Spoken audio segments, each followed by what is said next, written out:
Hello everybody, my name is Dratnos and welcome to this King's Rest plus 23. I did at the end here of Season 2. So here I'm playing with my friends Nerf Yoda from Method NA, and then Kinbote Inventor, two very, very great players also. So we're starting off here in King's Rest. We're going to skip everything out here, all these Guardians and Minions Azul. We're going to do it with the Shroud, and then we're going to make it into the next room, and we're not going to kill any of these. These are going to be some of the mobs we skip in this place. The affix is active this week. We're Fortified, Bolstering, Skittish, and Reaping. So Fortified, Bolstering, Skittish being one of the best combinations, I think. The only good Fortified week for King's Rest, I believe. So, you know, one of the good times to come into this place. Now, if you look on the minimap here, you'll actually notice that we have a gamer up over here. You know how there are the Minions Azul that spawn in this room? Yoda is actually back there. He's going to cloak as soon as they spawn. They'll all die by trying to fear him, but he'll be cloaked. And then he'll just vanish. And there we go, those have been dealt with, and now he's going to come rejoin us in the next part here. Okay, so now we're going in, we're going to pull these two packs together. On Fortified, these mobs are pretty serious threats, so we're going to use our Bloodlust, and getting our Bloodlust on cooldown right now is going to let us get 4 good Bloodlusts in this dungeon. What has to happen on this pack? You should focus damage on the champion. Even without Bolstering active, the champion is the big threat. A lot of people will kill the Witch Doctor, and that's going to remove the mob that you need to kick. Really, you should kick every cast on the Witch Doctor. So you shouldn't pull more than one Witch Doctor at a time, and then you want to set up an interrupt order on it. Shadow Bolt Volley absolutely needs to be interrupted. Deathly Chills will do a lot of damage to your tank, though. It is spell reflectable, though. So if you look at our interrupt tracker up here, you'll see that we're using spell reflects and kicks here. Although we're actually intentionally not spell reflecting here, we're using kicks instead, because we don't want to bolster everything else by killing it off with a spell reflect early. So yeah, there we go. Those are down. Again, if you're wondering how the mobs that are the highest health are getting marked with the X marker, that's a weak aura that we have that we're using here on Fortified Week, which is a very good weak aura that I absolutely recommend. I'll put it in the description if I remember to. If I fail to, put a comment and remind me, and then I'll update it. So now we're coming into this next pack here. It's the exact same texture: 1 champion, 1 doctor, and 2 warriors. This one also is a hard pack in here. The reason we're going to this one instead of the easier pack is because we're going to do the easier pack, and then we're going to reap right onto the boss. So we want to not be coming into the boss and the reaping off of a hard pack. We want to let Venter get a lot of mana before we do that, and it's safer to just handle the hard pack right now.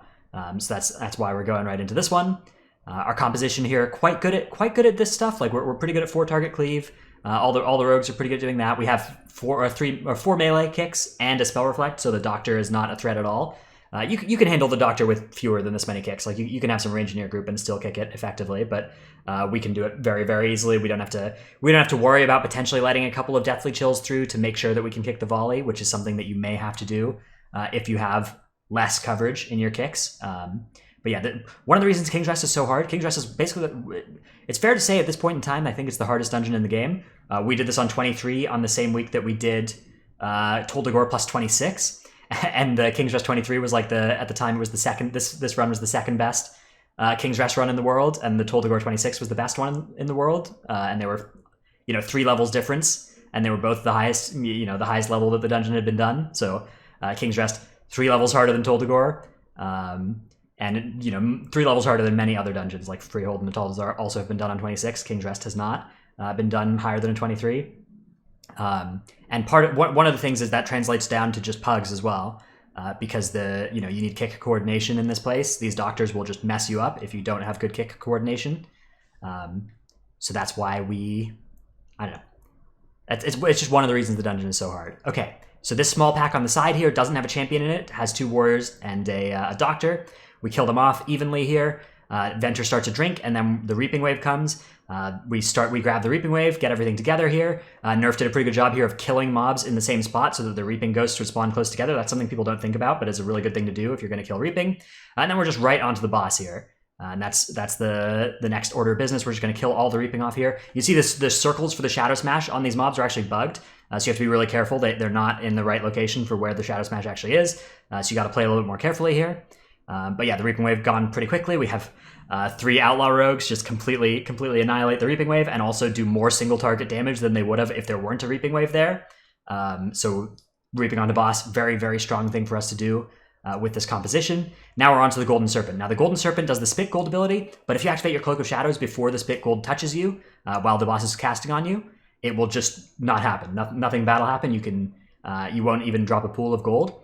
If you get the debuff and then you cloak, you will drop a pool of gold. So it's, an important sequence is if you're going to cloak it, you should cloak before it lands on you. Otherwise, you're going to have to run out and cloak.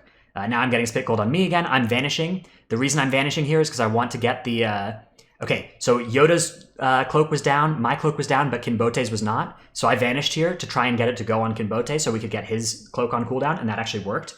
So that's you can vanish and it will recast on somebody else. There are also sometimes where you can vanish and the spit gold will not recast because the boss will have another ability that it decides it's time to do, something like the Tail Thrash or the Serpentine Gust, which you just have to run out of. So in general, I think vanishing on this fight you have to be careful. Sometimes you can like if you have cloak available, obviously you shouldn't vanish, you should just cloak. And like if there are a lot of people in your group that are going to die if they get targeted by the next spit gold, you have to be careful. You don't want to vanish under those circumstances, right? Because you might kill somebody. But if there are people in your group that have immunities ready and want to get them used, and there's nobody in your group who might just die if they get targeted, then I think it's a good choice to do. You'll see there I actually dropped a gold on Venter, which is pretty toxic. I should have made sure I didn't do that, but it ended up being okay. So also one of the things you'll notice from my talent setup is I'm running Elusiveness in this dungeon. The reason I'm running Elusiveness is largely for Spit Gold. Spit Gold in patch 8.2 is getting nerfed by 25%, but as of the time of this recording, Spit Gold hits like an absolute truck. It's basically the hardest hitting ability from a boss in a game, over 9 seconds. The way it works is you get the debuff applied, it's a 9-second debuff, and then at 6, 3, and 0 seconds remaining, it ticks for, I don't think it would be a one-shot. Let's see how much it ticks for here. This is going to be an unmitigated tick, 150,000. So it does 150,000, and then a couple seconds later it does another 150,000 here. You see there I just fired off my cloak. My cloak wasn't ready to pre-cloak that one, but it came up midway through, so I just used it to drop the thing. The boss is pretty low on health here. So yeah, basically Spit Gold hurts really bad. You'll see Nerf also charging to people to help protect them. He's playing Safeguard. And using that to help people who have Spit Gold. I'm playing Elusiveness. Elusiveness gives you 5 seconds of feint, giving you damage reduction. So you're only going to be able to, obviously the ticks are spread out across 6 seconds. So you're only going to be able to hit 2 of the 3 ticks with your feint. I prefer to hit the last 2 ticks, the back end of it, because I'd rather take the biggest hit right at the start so I can then be healed up for it, rather than making the first 2 ticks the small ones and then have the last one potentially kill me as the big one. Anyways, that boss goes down. Very, very difficult boss fight. Especially on Tyrannical or whatever, it can just be an impossible numbers check. But on Fortified, it's not too bad. We get through here. We're into this room. Got to be very careful here. Okay, so we come into this room. You have to be really careful to not be the closest person. I should not pause this. To Queen Patla here, because as soon as she becomes active, she will immediately shoot the closest person to her. And if that's not your tank, whoever it is gonna die. They're just gonna die on high key. It does an absurd amount of damage, hundreds of thousands of damage, and you're actually just gone. So that happened to us on some of our other runs. It's something you got to be really careful of. But luckily this time, all of us made sure we stood further away than Nerf to her, and that way that didn't end up happening. Here, Patla just trucks the tank with the shoots. The Raptor also does some pretty big tank. It doesn't do too bad tank damage, but it will jump onto people and start doing damage to them.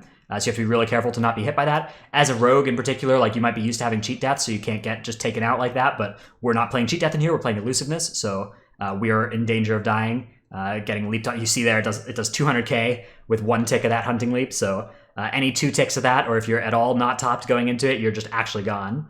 So you have to be, try not to take damage from that. It's hard when you're triple melee, because if it just jumps into melee, you got very little time to react to it. Okay. So that was that pack. That's one of the hard packs in here. Next pack here, this is the King and Queen, the Caster, and the Bladestormer. The Caster here, we're going to kick and Spell Reflect as much as possible. And then the King, we're going to make sure we don't get hit by his Bladestorm. So after a little bit here, he's going to decide it's time to start Bladestorming. And you can actually melee him. Here, you'll see his Bladestorm on me. I can keep meleeing him outside of range that the Bladestorm will do damage. Any melee can do this, not just Outlaw, but it's way easier on Outlaw because you have 3 extra yards of melee range. But even if you're not Outlaw, you can be barely on the edge of the Bladestorm and not take damage. You can also parry and stand in, but I didn't do that, but you could have. And then the other thing that happens on this pack is the Queen Wazi casts the Seduction, which will mind control somebody. You need to use a Blood Elf. Is our composition's only answer to it is a Blood Elf ability. If you have a Shaman or whatever, you can purge it. If you have a Mage, they can spell steal it, which then they'll get mind controlled instead. But you can see there, I got seduced. I get purged immediately. Not before I got a blind off on Yoda though. He was not happy about this one here. You'll see him walking around there blinded. That was one of the fastest reactions, much faster than when I'm actually trying to blind something when I have control of my character. I got the blind off on Yoda there. Okay, so Queen goes down, Queen and King go down. Now we're on to the next part here. Depending on which one it is, it can affect your reaping timing. If this one gets done here, we'll reap into this pack. If this one gets done though, we won't. So that here we see that it's going to be this pack, so we're going to reap out of this pack into the next thing. It's interesting that there's variance depending on the order in this room on where the reaping happens. But we're just going to focus down King Akul. Again, we're just looking to see that his percent health is staying roughly similar to the agent's, and we will be turning off our Blade Flurries if that stops being true. And you'll see he's about 10% higher than the others right now. So I'm going to stop Blade Flurrying here, hopefully. I really hope I stop Blade Flurrying after this one, because it's important to just keep the single target focus here. Okay, I Blade Flurried. I'm bad. I'm padding. What you should be doing here, and I'm sure at some point we'll all be careful and stop Blade Flurrying. I'm sure at this point I've realized that I need to stop Blade Flurrying, and I won't activate it again. Okay, luckily I don't have a Blade Flurry, so I can't make a mistake. Perfect.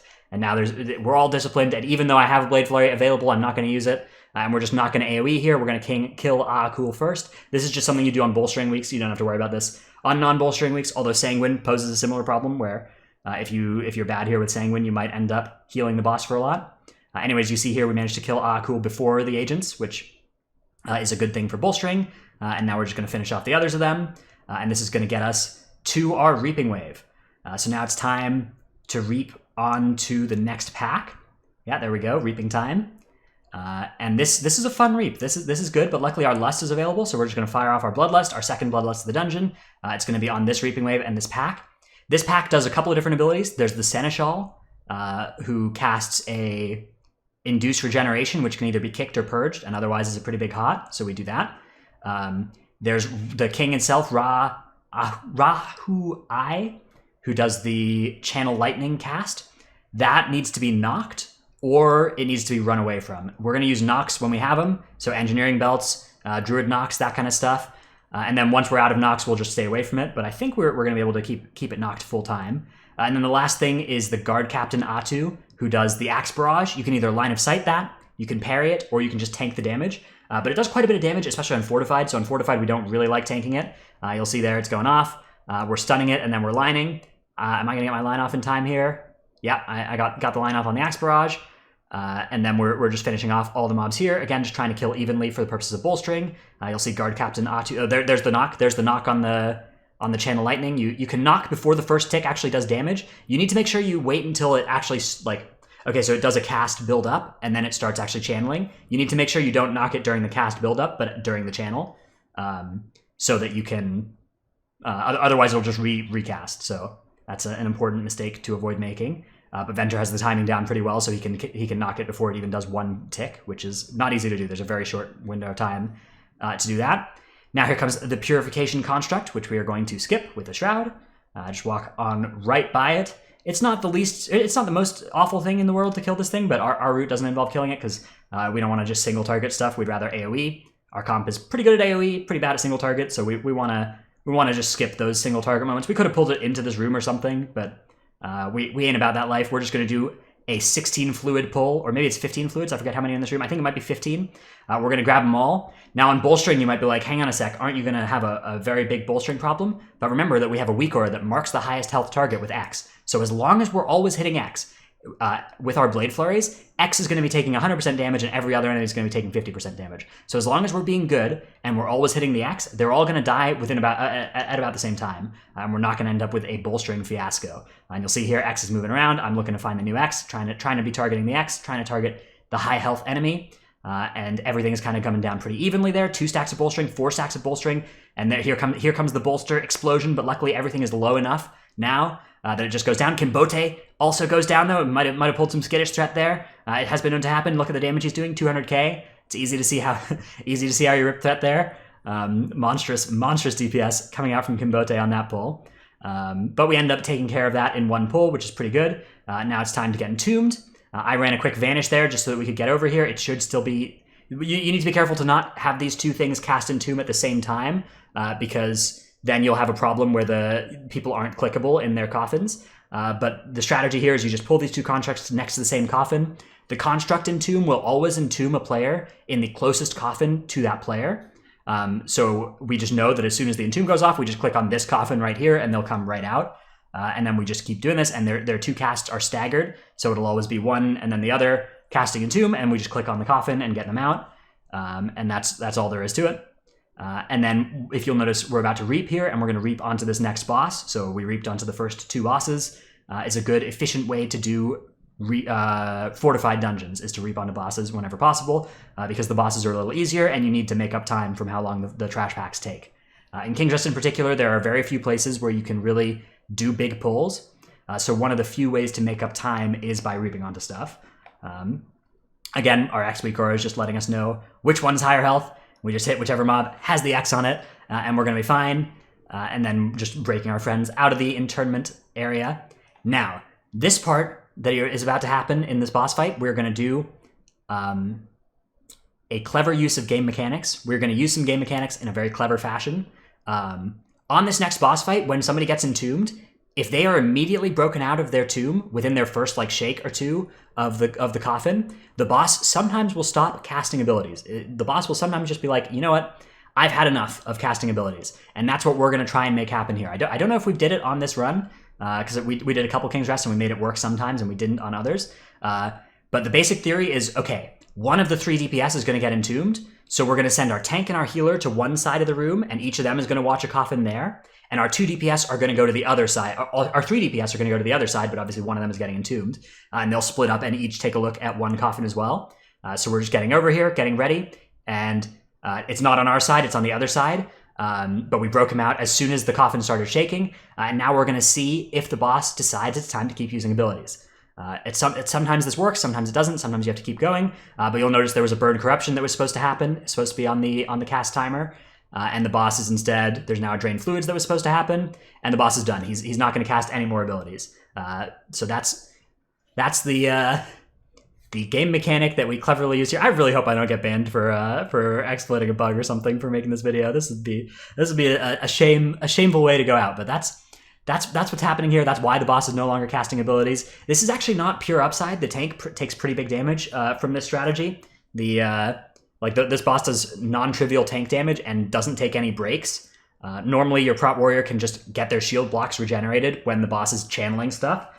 Channeling the Burn Corruption cast, channeling Entomb or whatever. But with this strategy, you're going to have downtime on shield block. So you'll notice Nerf is taking some damage from time to time here. But luckily, that's an MDI champion there. He's immune to getting killed, which is really good. But many tanks here take a tremendous amount of damage. So you do have to be careful when you're using this strategy. But yeah, that's our Mchimba the Embalmer strategy, is to use those game mechanics in a very clever fashion. Now it seems like a good time in the run for me to have a drink, because one thing I hadn't appreciated is that King's Rest is like a 7-year-long dungeon. So unlike Toldagor, where I would have already been done by now in my recording, in King's Rest it's takes a little while. So get some nice can opening ASMR here. I've got a vanilla Coke Zero. I'm gonna have a nice refreshing drink of. Dude, I wonder if I could get a soda company to pay me for doing that, because I'm not getting paid by a soda company, but I would love to be. That would be it's kind of a life goal of mine. Anyways, Mchimba going down now, not doing any further abilities, just tank and spank, as they would say back in the day when there used to be fights like that. Boss down. We're on to a very treacherous part of the dungeon, the bridge. These first couple pulls on the bridge as well are very, very deadly. And there are a few, the question of how many pulls do we do this in is an open question. There's a lot of different strategies. Let me do my best to explain, though, what we're going to do here.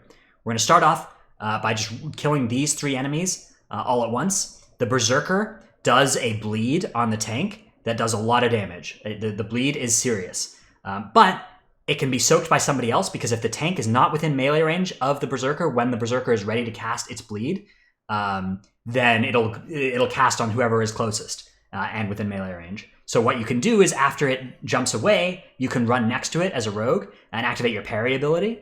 and that way you can parry the attack and make it not an issue. So that's what we'll do against the Berserker if we need to. You'll see Kinbote there soaked to bleed and is taking pretty big damage, but is okay. The Priests here, the Spectral Bolt also does a lot of damage, so we also set up a kick rotation to make sure that we weren't letting too many of those kicks go through.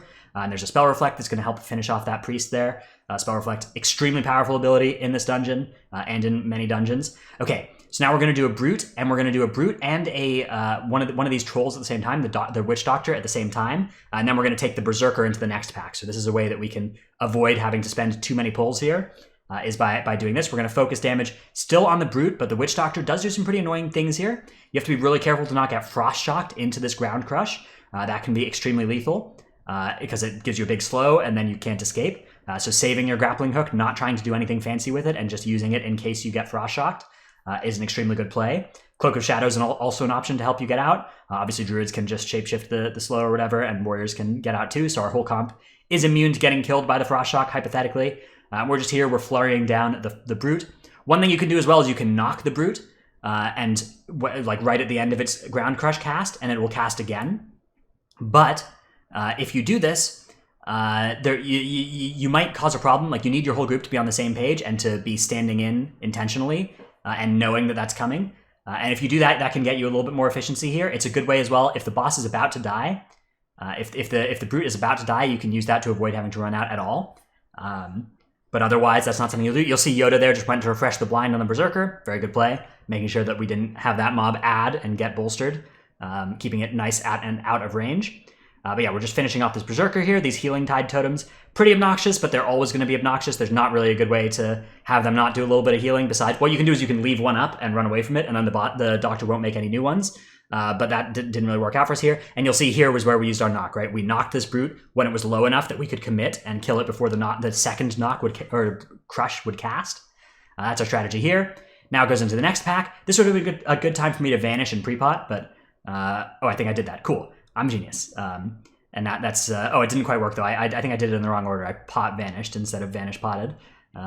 Anyways, this pack, 2 Raptors, 1 Beastmaster, 1 Berserker. The Beastmaster does 2 abilities that are worth noting. Deadeye Shot, which is a knockback on whoever gets hit there. You'll see it went on Venter. He bear formed it first. You'll see here I'm using my parry to soak the Berserker's bleed there, not have it go on anybody else and mitigate the ability. The Beastmaster also does the Poison Barrage ability, which you can just keep forcing it to recast by using Gouge and whatever and stun on it like I'm doing here. That's a good way to stop the Beastmaster from doing any damage, because it just will keep trying to cast Poison Barrage and it won't do any of its actual damaging abilities as long as you keep gouging it and blinding it and stunning it or whatever. Or you can just take the Poison Barrage. It's important so the Poison Barrage is an AoE, it's a cone. It's important to make sure that whoever's targeting it needs to be in a cone that's not got anybody else in it so that you don't apply the poison to multiple people, because then things can start to get hairy. And then these 2 Raptors are on Fortified with 2 stacks of Bolstering. It's like, people in voice comms right now are saying, I'm dead. If this thing jumps on me, it's over. I'm gone. But luckily, we did a pretty good job of dodging these. It can be actually very hard to do, though. Like, sometimes, particularly if they jump close, if you don't quite see the angle they're going to be at, you can just get taken out by the hunting leaps from these Raptors. But luckily, we managed to avoid that through pure skilled gameplay. On to this next pack in the bridge here. 1 Hex Priest, 1 Witch Doctor, 1 Berserker. The Witch Doctor is the one that makes the totems and does the Frost Shocks. Very annoying. The Berserker is the one that does those huge severing bleed things, although you'll see Nerf parried one there, because he's that's how you win the MDI, you parry those bleeds. And then we have the Priest, which just needs to be kicked on its Spectral Bolts. When there's only 1 Priest in the group here, you can see we're just staggering our kicks, using our kicks to make sure that those abilities don't go through. And then we'll use Spell Reflect as well to take care of it at the end there too. Okay. Hex. Hex is another ability that does need to be interrupted, otherwise it can be decursed. And then, yeah, we're going to reap now. We killed 1 mob, and now it's reaping time. And we'll just reap onto the rest of this pack here. Kinbote goes down. I didn't quite catch what got him there, but there are definitely a couple ways you can die here. Possibly got bleeded, or it's possibly Ripped Threat or something. You'll see there Yoda just soaked a Berserker thing there. I died too now. I got Frost Shocked and Grave Bolted. Which is a brutal combination. On Fortified, on High Fortified, the ability Frost Shock just does a lot of damage. So if you're not topped, you're actually just in danger of getting one shot at any given time if you get Frost Shocked. Frost Shocked, I think one of the most overtuned trash abilities in the game. Kind of stealthily overtuned, because it doesn't have a cast time or anything, so you don't really notice that it's the ability killing you. Like, the bleed is a lot more noticeable. You see it on raid frames, but Frost Shock just kind of like just one-shots you without really knowing why. So that ability is what got me there. That's how I went down. Luckily, we have a couple B-reses. We used our B-reses now, so we're down to 0 B-reses. We're going to get 2 more through the Curse of this dungeon. The last one will be available right at the very end, but we'll get another one for Shadow of Zul, which is good. You'll see I'm dropping an auto hammer here, just to make sure everybody who needs to repair their gear can. Looks like I was just making sure that my offhand is nice and repaired. Yeah, and it looked like Kimbote there might have died to the Severing Bleed. Okay, on to this next pack. Hex Priest, Beastmaster, Raptor. We're familiar with how all these mobs work. One thing that you need to be careful of with the Beastmaster here is that the Deadeye shot, if you're on this part of the bridge up here and the Beastmaster's down here, you can get Deadeye shotted right off the map. So try not to do that. Try not to do that. That'll be lethal. You'll die. But yeah, we're just cleaving these things down evenly, and then we're about to go into we're going to shroud into the boss room is the next order of business. We're not going to kill any more trash out here. We've had enough. This is going to be where we're going to use our third shroud of the dungeon. Get past some more trash. But for now, we're just even cleaving these things. None of these are particularly deadly mobs. The Raptor can potentially cause some damage if you're not careful. The Priest, if not kicked, and the Beastmaster also. All 3 mobs can be deadly, but they're not the ones like the Witch Doctor and the Berserker that are deadly even if you play well around them. Whereas the Beastmaster and the Raptor and the Hex Priest, if you play well against them, won't do too much damage. They're not too bad. You just have to play well. Okay, so we shroud. We distract here. When you distract these mobs, you can walk right next to them as long as you don't go into their hitbox. They're not going to see you. And then we move on through this next part, past those Berserkers. I'm just re-augment runing, dropping a quick sugar-crusted fish feast, getting a quick verse food buff. Since I died earlier, I wanted to refresh those buffs. And now we're going in to boss here. This week, the first boss active was Kula the Butcher. Kula the Butcher is the hardest of these 3 bosses, especially if she comes later in the rotation, because then you have to deal with her and the other boss abilities at the same time. So it's really good whenever Kula the Butcher is first. Her rotation is simple. She does 2 of these Whirling Axe casts, and then she does a Severing, or a, what is it called? Severing Axe. So see here, Severing Axe. Now, you don't know who it's targeting, right? There's no target indicator here. You can only see where she's looking. And if you look here, you can see the arrow is pointing towards me. You can see she's looking at me. All the 3 of us rogues have spread out into a quadrant of the map where there isn't anybody else. There's nobody else, so the only person she can be looking at when she's looking in this direction is me. So I know that I have to parry, because I can parry the Severing Axe, but I have to react here. So I activate my parry, the axe gets thrown at me, and I parry the ability. And that's how you handle Kula the Butcher. Everybody spreads out into a different slice of pie that can handle it. And then by doing that, that's going to allow you to know that you have to parry by looking at where the boss looks. So we can see that in action here again on the second Kula the Butcher here, the second Whirling Axe. Okay, here comes the second Severing Axe. You'll see looking straight that way, so whatever rogue that is right there, Yoda is going to parry, and he's not going to get a Severing Axe either. Now, if it went on me, I would vanish. I would vanish because then it would recast, and it might recast on one of the other rogues. It could also go on Venter. Venter's going to have to bear form and use, Bark Skin and Iron Bark on himself if it goes on him. But we're going to try to get it used on all 3 of our rogues and not have it actually kill anybody. So now, once again, we spread out. Kimbote here over on the left. Boss, okay, this time goes on Venter. So Venter's going to cast some heals on himself. You'll see there he's using all his stuff. Cenarian Ward, Bear Form, Bark Skin. He's getting safeguarded by Nerf, and he's still just taking huge damage here every second. The ability does so much damage. It's absurd. This ability is another one that just does ridiculous damage, and if you don't have Demon Hunters can parry every one that might go on them. There you see Kimbote gets targeted and does the parry as well correctly. And there you see that there were 4 Severing Axe casts. Only one of them actually went through because us 3 rogues parried. And that's a huge part of the reason that we succeeded in this dungeon is the fact that we were able to execute that, and we got lucky that we didn't just have Venter get targeted every time. I think that Venter can heal himself, but if one of us rogues got targeted every time after the first one on us, it might start being dangerous. It might start being deadly. So that ability extremely challenging, but we did manage to handle it. Now we're on to Xanazal the Wise. Xanazal does lightning bolts you want to kick, does a poison nova that you should kick as late as possible so that you just keep the boss busy for as long as possible, and then it does Call of the Elements. So Call of the Elements, there's an explosive totem that you kill first, because otherwise it's going to explode and do a lot of damage to everybody. Then there's this Earth Wall totem that's the second kill priority, because that shields the boss, and you'd rather not have the boss be shielded, you'd rather be able to do damage to it. And then the last 2 are a Thundering Crash totem, which is just an interrupt on everybody when it goes off, and it just keeps doing that. And the Torrent totem. The Torrent totem just puts these swirlies on the ground that you gotta dodge. We don't actually kill those, we let them slowly die to Sunfire or whatever. We move the boss over to them and let it get, hit by some abilities slowly, but we cleave those down. We focus damage onto the others, and then we just go back onto Xanazal and cleave those last 2 down. But yeah, it's really just the explosive. and the Earth Wall that are real kill threats. So now we're back onto Xanazol again. Second Call of the Elements comes out. Again, we're just looking for the Explosive Totem here. It's there over to the right. I made sure I got my kick here before I left. That's one thing you need to be careful of. Sometimes on this boss, it's pretty easy for the tank to like die during the elements phase because nobody is next to the boss kicking it. So getting back, doing like drive-by kicks where you'll go to a totem, then like go back next to Xanazol, kick him, and go to the next totem. Those are really good ways to mitigate tank damage and make this boss fight a lot less lethal. So now Xanazol's going to die here before the next Call of the Elements. We're going to kill him off, then we're going to finish off these totems before we get to Akali the Conqueror, the final boss of this encounter, the Council of Tribes. Akali the Conqueror is interesting. So normally it does this sequence of barrel through and then a tank hit. I forgot what the tank hit's called. We'll find out soon. The barrel through, everybody needs to soak. Otherwise, it'll do a lot of damage to whoever targets it. And then Debilitating Strike is a pretty big hit on the tank, knocks the tank back, and applies a physical damage taken increase to them that makes them take... They're basically going to get one shot if they get hit by an auto attack at this point. So you just see our Venter ran away, taunted the boss. Now the Conqueror is on me. So what I'm going to do, hopefully, is vanish right at the end of this cast here.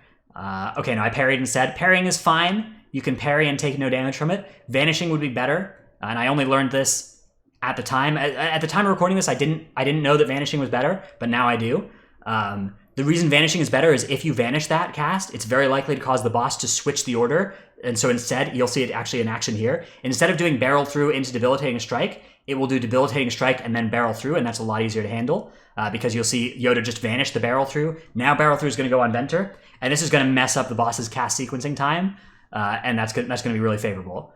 So now we've got a Debilitating Strike coming off on Nerf, and you'll see there he got lucky and parried it, which is nice. You do try to parry whenever possible. That means that you don't have to run away and you don't have to do the stupid pinball kite thing. Anytime your tank does manage to get lucky and parry the Debilitating Strike. Now we have another barrel through coming out here. Okay, so it didn't quite work out this time. This time Yoda's just going to parry this one because he doesn't have a vanish anymore. Everybody's getting out of that one. And you'll see it. Okay, the vanish thing didn't actually do anything, but sometimes when you vanish, it'll cause the boss to switch the order of his cast, and that's really valuable, or the order of her cast rather, and that's really valuable. So there we go. The boss handled. We made sure we were kicking the poison novas when they came from the ads. Now it's time for 2 berserkers. We looked at the clock here and we were like, okay, we got 10 minutes. 10 minutes is a lot of time. We're almost done with the dungeon. Let's do these berserkers slowly. It's possible that we could kill them if we pulled them together, but we know we're going to be fine if we kill them one at a time. We know we're going to be good against the timer as long as we just don't commit any big errors. And one way to commit a big error would be to pull 2 berserkers at the same time. I personally don't like the strat. I would like to go big or go home. So I hate when we're doing inefficient stuff like this. I would prefer to find something else to pull. My personal theory is that what we should be doing is incorporating the first 4 automated constructs in the dungeon, maybe by teleporting to them at the end of the dungeon. That's what some like now of Method EU does that in his route, and it looks really compelling. So that's what I would like to do. But this works too. We're just going to kill these 2 berserkers. That's going to get us to 208 out of 224 mob count, I believe. And then Shadow of Zul is going to get us most of the rest of the way there, and we'll just have to come back and kill a couple trolls to finish off our mob count. So yeah, Berserker, again, we're just handling it by cycling defensives. We're saving our cooldowns starting now. We're not going to use any more adrenaline rushes because we want everything available for Shadow of Zul. Shadow of Zul on Fortified is way harder than any of the boss fights. I think that's fair to say. I think it's fair to say that Shadow of Zul is much more likely to wipe you than any of the boss fights on Fortified weeks. Even on Tyrannical weeks, it's really hard. But we're going to actually use our Bloodlust, not on King Dazar, not on the Council of the Tribes. We're going to use it on Shadow of Zul because of just how hard that is. Okay, so everybody moved into that little corner there to trigger the effect, the flashbang, we call it, the little cinematic, which causes you to lose control of your character. And then we backed off, we started our Shroud, and we're moving through. It's Shadow of Zul time. This one is, I got my Adrenaline Rush. Everybody's getting their stuff ready. We're going to pre-pot. We're going to Bloodlust. We're going to do everything in our power to kill this thing before it kills Nerf. And we're going to try... Nerf is going to have to kite at some point, but for now, we're just going to try and kill it. It's every single cooldown is being used here. We're making sure we stand behind Shadow of Zul. Shadow of Zul is the one mob in Mythic Plus that can parry from the front. So, because it's coded like the raid boss Zul, for some reason, it uses the same, like, rules of a raid boss, and it can parry you if you're hitting it from the front. So you need to make sure that you're behind the boss, not in front of it. Otherwise, that is bad, and you'll do less damage. So we stay behind it. Nerf here taking huge damage, but using huge defensives, and he sees, all right, you know what? I'm not out of defensives just yet, but I will be soon, so I'm out of here. And one mistake people make on Shadow Zool is they'll run out of defensives and then they'll run and they'll just be gone. There's a huge dot component to Shadow Zool's damage, so if you are just out of stuff and then you start running, you're gonna die. Instead, what you need to do is you need to start running before you're out of stuff and have your stuff cover the dot. And hopefully until it falls off. You'll see Nerf got hit by another Shadow Barrage there. He's not going to get hit by this one, though. He ranges it before the cast finishes, and we're just running away. We're still running away. Just kiting this stupid Shadow Zool, because if Nerf gets into range of this thing, he's going to die. Kimbote goes down to the AoE effect there, has to res. Now things are becoming a little bit of a disaster. It's crisis time in the kingdom. We're worried that we're about to deplete this key. This could be it. We could wipe here.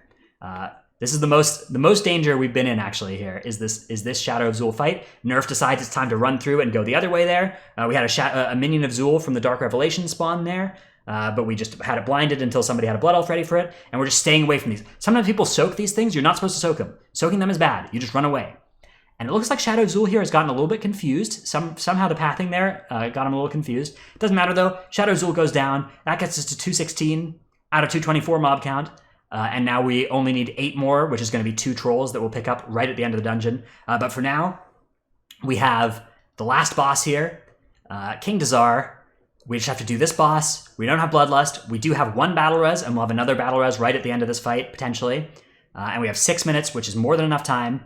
We know we can win now. We know once Shadow Zool's down that this could be the run. This could be the run that we get finally a King's Rest 23 done.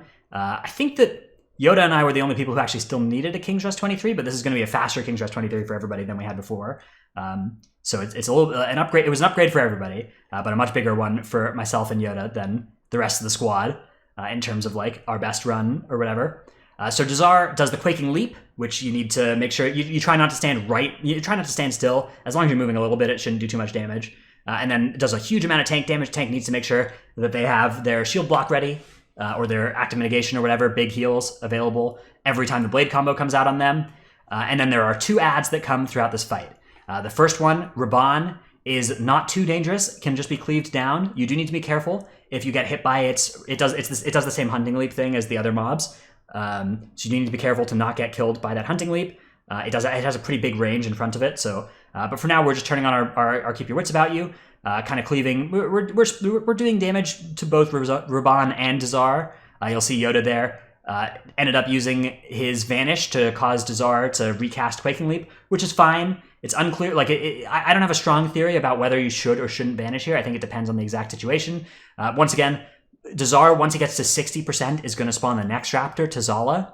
Tazala is the real Raptor that is challenging. So we're saving up. We're getting our stuff ready. We're going to make sure we're going to try and finish off Raban before Dazar spawns. Here I'm just once again vanishing to stop Dazar from leaping onto me. And everybody's just finishing off Raban. Dazar at 61%. We're about to deal with Tazala. Tazala spawns from over here, so we're moving over here, so we don't have to have downtime. And here comes Tazala. I'm turning on my Blade Flurry. You'll notice I'm still attacking Dazar though. Dazar in this phase absorbs all damage and it gets dealt to Tazala, so it doesn't matter whether you're targeting Dazar or Tazala. In fact, I see a lot of people make this mistake where they wait to pop cooldowns like Vendetta, for instance, if they're playing Assassination until Tazala comes out. You can Vendetta Dazar, the global, before Tazala comes out, and all that damage will be done to Tazala because it's absorbed onto Tazala. Now, the first Deathly Roar, we all cloaked. The second one, we actually just have to take the damage and the fear, and we're going to try and kill this Raptor before the third Roar.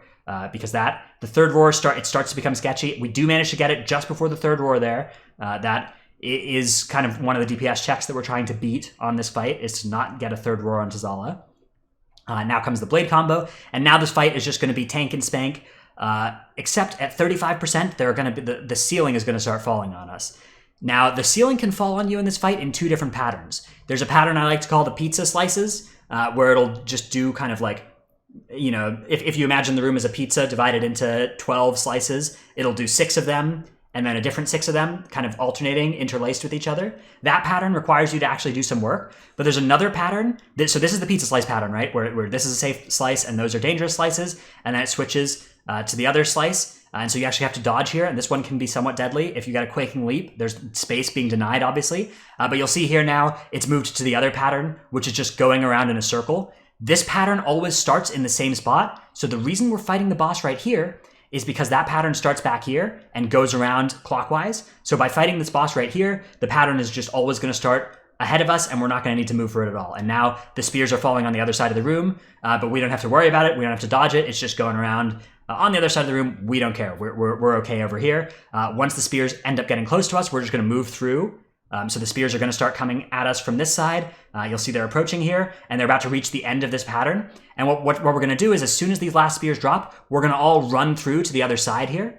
Because now when the next pattern starts, if it were the same pattern, we'd want it to be on our left, not on our right. We'd want to be on the correct side of it again. It did go pizza slices, though. It decided to go back to the pizza slices pattern, which is more annoying. But we're okay. We got 2 minutes left on the clock. Once again, here comes the other route. You'll see one of our rogues there got a little bit on the wrong side there, but that's okay. That's okay. We got through. And Dazar is down. 2 minutes now left on the clock. We have 2 minutes left. All we have to do is kill 2 trolls, and we're going to win. 2 trolls, and we're good. So there's this 5-pack of trolls that we shrouded through earlier. What we're going to do is we're going to blind 3 of them, and then we're going to kill 2 of the trolls that are worth 4 count each. Most of the trolls here are worth 4 count. The 2 headhunters are only worth 1 each, but they're very small. But we don't even want to bother with them. So we're just going to blind headhunter, berserker, headhunter, and we're going to kill spectral priest and witch doctor. So we're just going to go in there, kick it in. There's an entangling roots on the headhunter that works too. You don't have to blind it. And we're just going to kill off these 2 mobs. Once these 2 mobs go down, we win. The dungeon is over. So I finally roll a 5 buff here, a nice 5 buff right to end the dungeon. That's what we love to see. Now that the hard parts are over. That's some outlaw. That's outlaw for you though. Anyways, this has been King's Rest plus 23 here. Defeated in the timer. There are a couple of close calls, a couple of deaths, but at the end of the day, not too bad. Not a bad run. Very happy to get this one in time. Level 23 King's Rest, very, very hard dungeon. Honestly, much harder than the 26 Toldagor that we did, IMO, in my opinion. So, thanks so much for watching. I hope you enjoyed this kind of content. I'll be looking to come back in next season with videos with Beguiling at the start of the season rather than at the end of the season. Sorry that this one's kind of right at the end here, but I only did my high keys really kind of at the end of this season. So hopefully next season I'll be doing them much earlier though. Thanks for watching. Hope you've enjoyed this video here. You'll see Kinbote managed to get a 425 here. Kinbote has a special skill to get 425s. Anyways, I'm not going to complain about Kinbote's loot RNG on this video, but I came pretty close to doing it. Remember to like and subscribe, all that stuff. Let me get out of here before this video really falls off the rails. Thanks so much for watching. Bye.